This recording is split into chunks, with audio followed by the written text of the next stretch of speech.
ದೇವಿಯ ಮೂರ್ತಿಯನ್ನು ತಯಾರಿಸುವ, ಮೂರ್ತಿಗೆ ಪ್ರತಿ ಜಾತ್ರೆಯ ಮೊದಲು ಬಣ್ಣ ಹಚ್ಚಿ ಸಿಂಗಾರಗೊಳಿಸುವ ಇವರು ಗುಡಿಗಾರರು. ಮೂರ್ತಿಯನ್ನು ಜೋಡಿಸುವ, ಮೂರ್ತಿಗೆ ಕಿರೀಟ ತೊಡಿಸುವ, ಆಭರಣವಿಟ್ಟು ಸೀರೆ ಉಡಿಸುವ, ಕಂಗಳಿಗೆ ದೃಷ್ಟಿಯಿಟ್ಟು ಕುಸಿದು ಬಿದ್ದು ತೀರ್ಥ ಪ್ರೋಕ್ಷಣೆ ಮಾಡುತ್ತಲೇ ಎದ್ದು ಕೂಡುವ ಈ ಗುರುಗುಡಿಗಾರರು ಚವತ್ತಿಯವರು. ದೇವಿಗೆ ಮೊಟ್ಟ ಮೊದಲು ಇವರ ಕುಟುಂಬದವರೇ ಉಡಿ ತುಂಬುತ್ತಾರೆ. ನಂತರ ದೇವಿಯನ್ನು ದೇವಸ್ಥಾನಕ್ಕೆ ಒಪ್ಪಿಸುವ ಕಾರ್ಯ ನಡೆಯುತ್ತದೆ. ಗುಡಿಗಾರರನ್ನು ಸನ್ಮಾನಿಸಲಾಗುತ್ತದೆ. ಹಿಂದಿನ ತಲೆಮಾರು ಅಂದ್ರೆ ಪರಶುರಾಮ ಹೆಗಡೆಯವರು ಹೇಳಿದ್ರು ಇಲ್ಲಿ ಮೂಲತಃ. ಪರಶುರಾಮ ಹೆಗಡೆ ನಂತರ ಮಗ ಹೇರಮ್ಮ ಹೆಗಡೆಯವರು. ಆ ಪರಶುರಾಮ ಹೆಗಡೆ ಇರ್ಬೇಕಾದ್ರೆ ನಮ್ಮ ತಂದೆಯವರು ಬರ್ತಿದ್ರು. ಇಲ್ಲಿ ದೇವ್ರದ್ದು ಕೆಲಸ, ಪೇಂಟಿಂಗ್ ಮಾಡೋದು, ಗಿಂಟಿಂಗ್ ಮಾಡೋದು ಎಲ್ಲ ಅವರೇ ಮಾಡಿದ್ರು. ಅವ್ರಿಂದ ಕುಲಕಸಬು ನನಗೆ ಕರ್ಕೊಂಡ್ ಬರ್ತಿದ್ರು. ನಾನು ಕೇವಲ 7ನೇ ಕ್ಲಾಸು ವಿದ್ಯಾಭ್ಯಾಸ ಮುಂದುವರಿಸಬೇಕು ಮಾಡಿದ್ದೆ. ಆದ್ರೆ ನಮ್ದು ಕಷ್ಟ, ಬಹಳ ಕಷ್ಟ. 6 ಮಂದಿ ಮಕ್ಕಳು ನಮ್ಮ ತಂದೆಗೆ. ಆದ್ರಿಂದ ಅವರಿಗೆ ಕುಟುಂಬ ನಡ್ಸ್ಕೊಂಡು ಹೋಗ್ಲಿಕ್ಕೆ ಕಷ್ಟ ಆಯ್ತು. ಅವಾಗ ನನ್ನ ವಿದ್ಯಾಭ್ಯಾಸ ಅಲ್ಲಿಗೆ ಮೊಟಕು ಮಾಡಿಸಿ ಕೈಗಾರಿಕೆ ಕೆಲಸ ಕರ್ಕೊಂಡ್ಬಂದ್ರು. ಆನಂತರ ಅವರಿಗೂ ಹೆಚ್ಚಿನ ಯಾವುದು ಇದು ಬರ್ತಿರಲಿಲ್ಲ, ಅಂದ್ರೆ ಹೆಚ್ಚಿನ ಕೆಲಸ ಬರ್ತಿರಲಿಲ್ಲ. ಪಾಸಿಂಗ ನಂತರ ಈ ಮಣ್ಣಿನ ಮೂರ್ತಿ, ಗಣೇಶನ ಮೂರ್ತಿ ಇಷ್ಟೇ ಮಾಡ್ತಿದ್ರು. ಆದ್ರೆ ಅದನ್ನೇ ನಾನು ಅವಲಂಬಿಸ್ಕೊಂಡೆ ಮುಂದುವರ್ಸ್ಕೊಂಡ್ ಬಂದೆ. ಆ ತಂದೆಯವರು ವಯಸ್ಸಾಗ್ತಾ ಬಂತು, ಅವರಿಗೆ ಕಾಯಿಲೆ ಹಿಡಿತು. ಅವರು ಡೆತ್ ಆದ್ರು. 2 ಹೆಣ್ಮಕ್ಳ ಮದುವೆ ಮಾಡಿ ಡೆತ್ ಆದ್ರು. ಆ ನಂತರ 2 ಹೆಣ್ಮಕ್ಳು ನನ್ನ ಬಾರದೆ ಬಿತ್ತು. ಒಂದು ಗಂಡು ಮಗ, 2 ಹೆಣ್ಮಕ್ಳು, ಒಂದು ಗಂಡು ತಮ್ಮ ಮತ್ತೆ 2 ತಂಗಿರು ನನ್ನ ಮೇಲೆ ಬಿತ್ತು.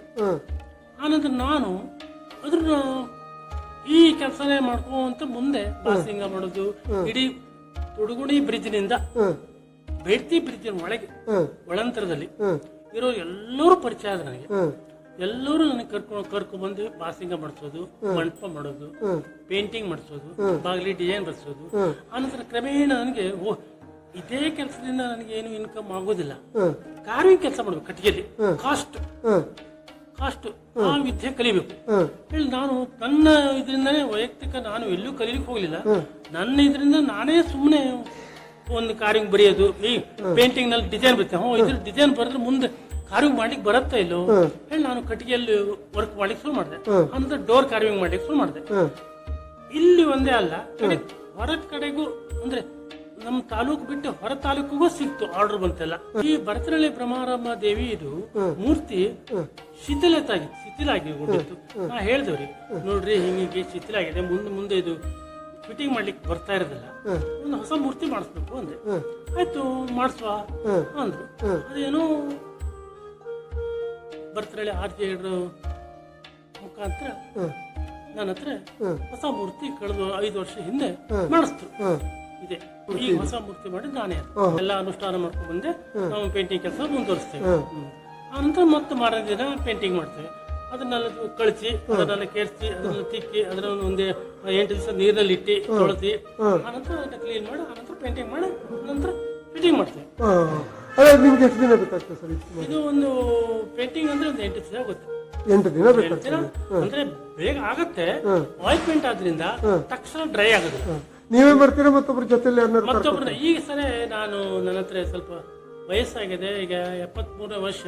ಹಾಗಾಗಿ ನನ್ನ ಹತ್ರ ಮಾಡ್ಲಿಕ್ಕೆ ಆಗಿಲ್ಲ. ನನ್ನ ಅಕ್ಕನ ಮಗ ಒಬ್ಬ ಇದ್ದ ಸಿಸಿಯಲ್ಲಿ, ಒಳ್ಳೆ ಆರ್ಟಿಸ್ಟ್ ಅವನು. ಅವನಿಗೆ ಕರ್ಕೊಂಡ್ಬಂದು ಹೆಂಗಾಗ್ತದೆ ಅವನಿಗೆ ಕೇಳ್ದೆ, ಮಾಡ್ತೀನೋ ಬಂದು. ಆಯ್ತು ಮಾವ, ನನಗೆ ದುಡ್ಡಿನ ಅವಶ್ಯಕತೆ ಅಲ್ಲ, ದೇವ್ರ ಸೇವೆ ಅಲ್ಲ, ನಾನು ಬಂದು ಮಾಡ್ತೀನಿ, ಅಡ್ಡಿಲ್ಲ, ನಾನು ನೋಡು ಜವಾಬ್ದಾರಿ ಮಾಡ್ಬೇಕು ಅಂದೆ. ಅವನು ಬಂದು ಮಾಡಿದಾನೆ. ನಾನು ಸ್ವಲ್ಪ ಸಹಕಾರ ಕೊಟ್ಟಿದ್ದು, ಪ್ರೋತ್ಸಾಹ, ಈ ರೀತಿ ಆಗ್ಬೇಕು, ಈ ರೀತಿ ಆಗ್ಬೇಕು, ಮಾಡ್ದ ಆ ರೀತಿ. ಅಲ್ಲ ಸರ್, ಈಗ ನೀವು ದೇವ್ರ ಮೂರ್ತಿಗಳನ್ನೆಲ್ಲ ಮಾಡ್ತೀರಿ, ನೀವು ಪೂಜೆಗೆ ಇಡ್ತಾರೆ. ಈ ಮೂರ್ತಿನೂ ನೀವೇ ಮಾಡಿದಿರಿ. ನಿಮ್ಗೆ ಏನ್ ಅನಿಸ್ತದೆ ಈ ದೇವರ ಬಗ್ಗೆ, ಈ ದೇವರ ಮಹಿಮೆ ಬಗ್ಗೆ ನಿಮ್ಗೆ ಏನಾರು? ಇದು ಅಪಾರವಾದ ಮಹಿಮೆ. ಬಹಳ ಭರತನಹಳ್ಳಿ ಸೀಮೆಯಲ್ಲಿ ಹೆಚ್ಚಿಂದು, ಅಂದ್ರೆ ನಮ್ಮ ಸೀಮೆಯೊಳಗೆ ಹೆಚ್ಚಿನ ಅಪಾರವಾದ ದೈವಿ ಶಕ್ತಿ ಇದ್ರಲ್ಲಿ. ಸತೀಶ್ ಶ್ರೀನಿವಾಸ್ ಗುಡಿಗಾರ್ ಇವರು ಶಿರ್ಸಿಯವರು. ಪ್ರಸಿದ್ಧ ಗುಡಿಗಾರ ಮನೆತನದಲ್ಲಿ ಜನಿಸಿದ ಇವರು ತಮ್ಮ ಮನೆತನದ ಹಿರಿಯರ ಮಾರ್ಗದರ್ಶನದಲ್ಲಿ 16ನೇ ವಯಸ್ಸಿನಿಂದಲೇ ಈ ಕಲೆಯ ಕಲಿಕೆಯಲ್ಲಿ ತೊಡಗಿಕೊಂಡವರು. ಬಣ್ಣದ ಕೆಲಸದಲ್ಲೇ ಅಲ್ಲದೆ ಮೂರ್ತಿ ಕೆಲಸ, ಗಂಧದ ಕೆಲಸ, ಪ್ರಧಾನ ಬಾಗಿಲು ಕೆಲಸ, ಮಣ್ಣಿನ ಗಣಪತಿ ಕೆಲಸ, ಹೀಗೆ ತಮ್ಮ ಕುಲಕಸುಬಿನ ಎಲ್ಲ ಪ್ರಕಾರಗಳನ್ನು ಕರಗತ ಮಾಡಿಕೊಂಡಿರುತ್ತಾರೆ. ಈಗ ಇವರು ನಮ್ಮೊಂದಿಗೆ. ನಮ್ಮ ಮಾವನವರು ನೀನು ಮಾಡ್ತೀಯಾ ಕೇಳಿದ್ರು ಈ ಮಡ್ ಪೇಂಟಿಂಗ್ ಅನ್ನ. ಅಡ್ಡಿಲ್ಲ ಮಾವ ಮಾಡ್ಕೊಡ್ತೀನಿ. ಅವ್ರ ಮಾರ್ಗದರ್ಶನದಲ್ಲಿ ಈ ಅಮ್ಮನವರ ನನಗೊಂದು ಅದೃಷ್ಟ ಅಂತಾನೆ ಹೇಳ್ಬೋದು. ಇಲ್ಲಿ ಬಂದು ಮಾಡುವಂಥದ್ದು ಒಂದು ಕೆಲಸ ಎಲ್ಲ ದೈವ ಇಚ್ಛೆ. ನಮ್ಮ ಕೈಯಲ್ಲಿ ಆಗ್ಬೇಕಾದ್ರೆ ಆ ದೇವರು ನಮ್ಮನ್ನು ಕರೆಸಿ ಮಾಡ್ತಿದೆ. ನಮ್ದು ಒಂದು ಪುಣ್ಯ ಇದು ಕೆಲಸ. ನಾವು ಹಣಕ್ಕಲ್ಲ, ಒಂದು ದೇವರ ಒಂದು ಸೇವೆ ಸಿಗ್ತಲ್ಲ ಅನ್ನೋ ಒಂದು ಖುಷಿ, ಸಂತೋಷ, ಮಾಡಿದ್ದಕ್ಕೆ ಭಾಳ ಒಂದು ಸಂತೋಷ ಇದೆ.